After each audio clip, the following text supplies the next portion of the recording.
Hollywood has spent a century sanitizing the history of indigenous leaders, turning gritty survival into romantic myths and epic slow-motion tragedies. The truth is much darker, defined by calculated betrayals, state-sanctioned assassinations, and the slow grind of starvation on desolate reservations. Today, we're stripping away the cinematic polish to reveal the raw, uncomfortable reality of 10 figures whose true endings were scrubbed from your history books. Number 1. Sitting Bull, the visionary's final stand. Sitting Bull was never just a warrior in the Western sense.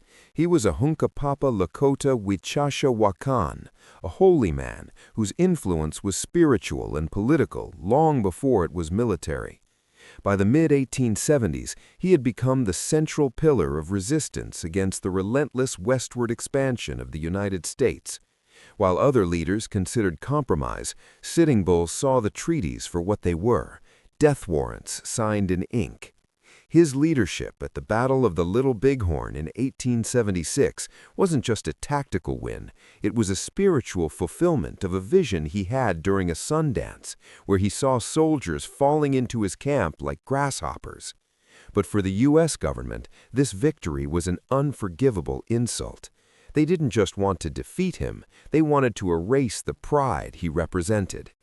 After years of leading a starving band in exile in Canada, where the buffalo were being systematically slaughtered by American hunters to destroy the native food supply, Sitting Bull returned to the U.S. in 1881. He was treated as a circus attraction, eventually joining Buffalo Bill's Wild West show. He used the platform to look white audiences in the eye and charge for his signature, money he immediately handed out to the homeless and hungry. However, the Indian agents at Standing Rock remained terrified of his shadow. When the ghost dance movement began, a peaceful religious revival promising the return of the old ways, the government saw it as a countdown to a new war. They viewed Sitting Bull as the spark that would light the fuse. On the freezing morning of December 15, 1990, the authorities sent the Indian police, indigenous men turned into government agents, to drag him from his cabin. As a crowd of supporters gathered to protect their leader, a struggle broke out. In the chaos, the police didn't just arrest him, they executed him. Sitting Bull was shot in the chest and the head by his own people, acting on government orders. He was 59 years old. His body was buried in a pit of quicklime to prevent it from becoming a shrine. Just 2 weeks later, the paranoia surrounding his death led directly to the massacre at Wounded Knee, proving the state's goal was never peace, but total erasure. Number 2. Geronimo, the nightmare of two nations. The name Geronimo is now a casual shout for paratroopers, but the man behind the shout was a product of pure, unadulterated vengeance. Born Goyatla, his path to becoming the terror of the Southwest began in 1858 when Mexican soldiers slaughtered his mother, his young wife, and his 3 children while he was away on a trading mission. From that moment, his life was no longer about survival, it was about a 30-year crusade of retribution against both Mexico and the United States. He became a ghost in the Chiricahua Mountains, utilizing the strongholds of the desert where white soldiers couldn't find a drop of water, let alone an Apache warrior. He was captured and escaped so many times that he became a living legend of invincibility. By 1886, the U.S. Army was so humiliated by its inability to catch him that they deployed 5,000 soldiers, 1/4 of the entire standing army, along with 500 scouts, to hunt down Geronimo and his tiny band of only 38 people. When he finally surrendered to General Nelson Miles, he was promised that after 2 years of exile in Florida, he and his people would be allowed to return to their homeland in Arizona. This was a calculated lie. Geronimo was never allowed to see his homeland again. He spent the next 23 years as a prisoner of war, moved like cattle from Florida to Alabama and finally to Fort Sill, Oklahoma. Geronimo's final years were a bizarre, tragic performance. He was paraded at the 2004 World's Fair, where he was paid to sign autographs and sell the very buttons off his coat. He was a living trophy of a tamed frontier, even riding in Theodore Roosevelt's inaugural parade. Yet, despite the fame, he remained a prisoner until his last breath. In February 1909, at 79 years old, the old warrior fell from his horse as he rode home in the dark. He lay in a damp ditch through a freezing night, unable to move. He was found the next morning, but died of pneumonia shortly after. His last words were a haunting regret that he had ever surrendered, a final acknowledgement that he had outlived his world, but never escaped his enemies. Number 3. Crazy Horse, the ghost without a grave. If Sitting Bull was the soul of the resistance, Crazy Horse was its sharpest blade. A Oglala Lakota shirt-wearer, he was a man of total mystery, who never wore feathers, never bragged of his deeds, and famously refused to allow his image to be captured. He believed that a camera would steal a piece of his soul, a belief that has left him a faceless legend in history. He was the primary architect of the defeat of Custer at the Little Bighorn, leading the charge that broke the 7th Cavalry's lines. But for Crazy Horse, victory was a short-lived reprieve. The U.S. responded with a total war strategy, burning Lakota villages and slaughtering their horse herds during the brutal winter of 1876 to 1877. By the spring of 1877, with his people starving and his young daughter dead from disease, Crazy Horse agreed to come in to Fort Robinson, Nebraska. He was led to believe he would be given his own agency, where his people could live in peace and hunt their own game. It was a sophisticated trap. Upon arrival, he realized the soldiers were moving him towards a guardhouse cell. Realizing he was being imprisoned, Crazy Horse drew his knife to resist. In the ensuing struggle, a fellow indigenous scout named Little Big Man held his arms as a U.S. soldier lunged forward and drove a bayonet into his kidneys. He died that night on a floor, refusing to lie on a white man's bed, even as his life drifted away. He was only 39 years old. His death was a convenient end for a government that couldn't contain him and for jealous rivals within his own tribe who feared his influence. His parents took his body into the wilderness and buried him in a secret location that remains undiscovered to this day. He remains the ultimate ghost of the Great Plains, a man who defeated the greatest army of his time, only to be murdered by a handshake in a dusty fort. Number 4. Chief Joseph, the Long Walk to a Broken Heart. The story of Chief Joseph and the Nez Perce is perhaps the most heartbreaking example of military brilliance being met with political cruelty. Joseph was not a war chief. He was a civil leader who wanted nothing more than to live in the Wallowa Valley of Oregon. But when gold was discovered, the government used a thief treaty to strip his people of 6 million acres. When the army moved in to force them onto a tiny reservation, Joseph chose to lead 800 people, mostly women, children, and the elderly, on a 1,170-mile fighting retreat towards Canada. It was a tactical masterpiece that left American generals stunned, outmaneuvering thousands of soldiers across the most brutal terrain in North America. They were just 40 miles from the Canadian border and freedom when they were finally pinned down at Bear Paw Mountain. After a 5-day siege in a blizzard, Joseph surrendered to General Howard to save the freezing children who were dying in the snow. This is where he gave his legendary "I will fight no more forever" speech. The terms of the surrender were explicit. They would be returned to their home in Idaho. But the government in Washington had other plans. They overrode the generals and sent the Nez Perce to a malaria-infested camp in Kansas and then to Oklahoma. Joseph spent the next 23 years as a celebrity prisoner, traveling to Washington, D.C. to plead with presidents to let his people go home. He argued that a white man's word should be as good as his own.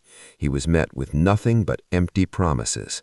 He was never allowed to return to his valley. When he died in 1904, at age 64, the reservation doctor officially listed the cause of death as a broken heart. He was a man who proved his humanity and intelligence on a global stage, only to be crushed by a system that viewed his dignity as a threat. Number 5. Pocahontas, the Stolen Child. The real story of the woman we call Pocahontas is a dark, disturbing departure from the Disney musical. Her name was actually Matawaka, and Pocahontas was a childhood nickname meaning playful one.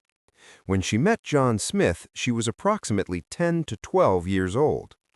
The famous story of her laying her head over his to save him from execution is widely regarded by historians as a total fabrication by Smith to sell books.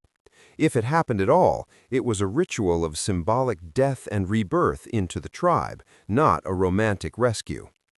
By 1613, the peace between the English and her father, Powhatan, had collapsed, and the English saw Matawaka as a valuable bargaining chip. They lured her onto a ship and kidnapped her, holding her for ransom. During her year of captivity, she was subjected to intense religious indoctrination and forced to learn English. She was baptized as Rebecca and married to John Rolfe, a tobacco planter. This wasn't a fairy tale romance. It was a political maneuver designed to create a temporary truce known as the Peace of Pocahontas. In 1616, the Virginia Company brought her to London to use her as a public relations tool, a civilized savage meant to convince investors that the Virginia colony was a success. Matawaka was a sensation in London society, but she was never a free woman. She was a prop for a struggling corporation. In 1617, as she boarded a ship to return to Virginia, she became violently ill, likely from smallpox or pneumonia. She died in Gravesend, England, at the age of 21. She was buried in a churchyard far from her family and her home, never allowed to return to the forests she loved. Her death marked the end of the truce, and her father, broken by the loss of his favorite child, died shortly after, leaving his empire to be systematically dismantled by the very people Matawaka had died trying to appease. Number 6. Sacagawea, the teenager who mapped a nation. At just 16 years old, Sacagawea joined the Lewis and Clark expedition, but Hollywood usually paints her as a silent, mystical guide. The reality is that she was a survivor of extreme trauma. Captured from her Shoshone people as a child by a rival tribe and later sold to a French-Canadian trapper as a wife, she was essentially a teenage mother living in a state of servitude when the expedition found her. She didn't just tag along, she carried her newborn baby, Jean-Baptiste, on her back for 8,000 miles across territory no American had ever mapped.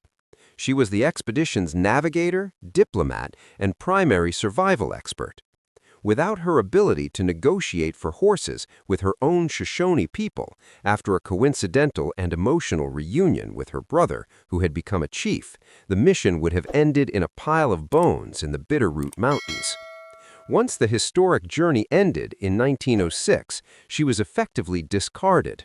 While Lewis and Clark received land and fame, Sacagawea's husband received $500 and 320 acres. She received nothing. She simply vanished from the official records of a government she had literally helped build. Only 6 years later, in December 1912, she died of a severe infection at Fort Manuel. She was only 25 years old. She helped build the map of a superpower, but was discarded by history almost as soon as the ink on that map was dry, leaving her son to be raised by William Clark, while her own life became a footnote in the journals of men who owed her everything. Number 7. Tecumseh, the dream of an independent nation. Tecumseh was perhaps the most sophisticated geopolitical mind in early North America. He realized that if individual tribes fought alone, they would all fall like dry sticks.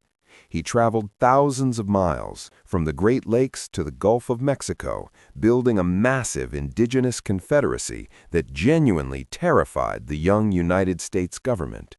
He wasn't just fighting for a village, he was fighting for the creation of a permanent, sovereign indigenous state, a buffer nation that would have changed the map of the world forever. His charisma was so great that even his enemies, like William Henry Harrison, called him one of those uncommon geniuses. His plan was to use the War of 1812 to secure this nation with British backing. It was a brilliant move that nearly worked. But in October 1813, at the Battle of the Thames, the British retreated, leaving Tecumseh and his warriors to face the American charge alone. A bullet to the chest ended his life at age 45. With him died the dream of a unified indigenous nation. His followers scattered, and the barrier to westward expansion was officially shattered. Legend says his body was secretly carried away by his warriors so the Americans couldn't mutilate it, leaving Tecumseh to become a phantom of history, the man who almost stopped an empire. Number 8. Black Hawk, the humiliated icon. Black Hawk was a leader of the Sauk people who fought the U.S. government in 1832 because he refused to accept a fraudulent treaty that sold his people's lands in Illinois. He led a British band of warriors back to their ancestral cornfields, sparking a conflict that culminated in the brutal Bad Axe Massacre. After his military defeat, the government decided to humiliate him rather than execute him. They took him on a forced tour of the East Coast, displaying him in cities like a circus curiosity, so crowds could gawk at the defeated savage. They wanted to show him the grandeur of the white world to break his spirit. Surprisingly, the plan backfired.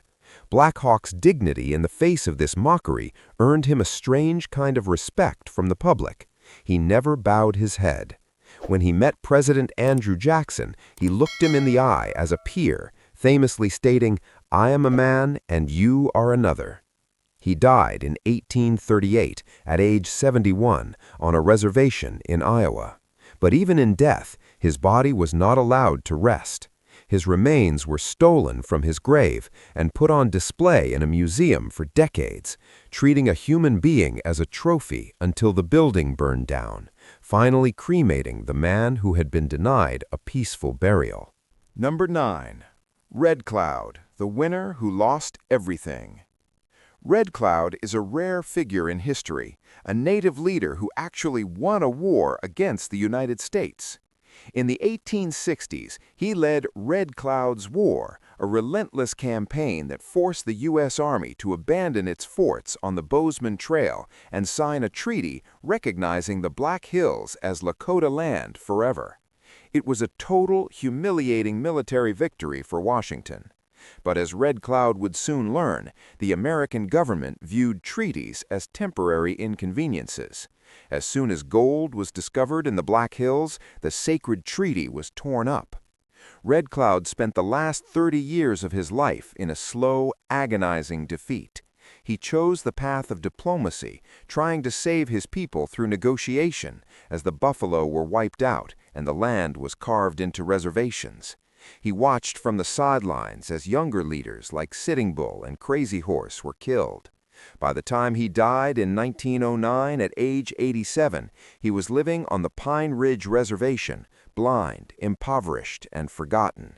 The man who once brought the U.S. Army to its knees ended his life as a ward of the state, a living reminder that winning the war doesn't mean you get to keep the peace.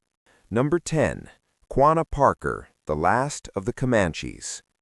Quanah Parker was the son of a kidnapped Texan woman and a Comanche chief, born into a world of pure, unbridled freedom on the plains. He led the Quahati, the fiercest and last band of Comanches to hold out against the U.S. Army. He was a master of the hit-and-run tactics that made the Comanche the lords of the South Plains. But by 1875, with the buffalo herds gone and his people starving, Quanah made the impossible choice to surrender. He knew that to stay on the plains was to watch his entire race go extinct. But Quanah Parker didn't fade away. He reinvented himself as a master businessman and politician. He became a wealthy rancher, a judge, and a friend to presidents like Theodore Roosevelt. He built a 10-bedroom mansion and navigated the white man's world better than most, but he did it while keeping his long braids and his Comanche heritage. He died in 1911 at age 66 of pneumonia. He was the bridge between two eras, the man who survived the bloody end of the Wild West by learning to beat his enemies at their own game. The real history of these leaders isn't found in Hollywood movies. It's hidden in the broken promises and the resilience of those who survived. These 10 figures didn't just fight for land, they fought for the right to exist in a world that was trying to erase them. If you're tired of the sanitized fairy tales and want more raw history, hit that subscribe button and tell us in the comments which of these legends surprised you most.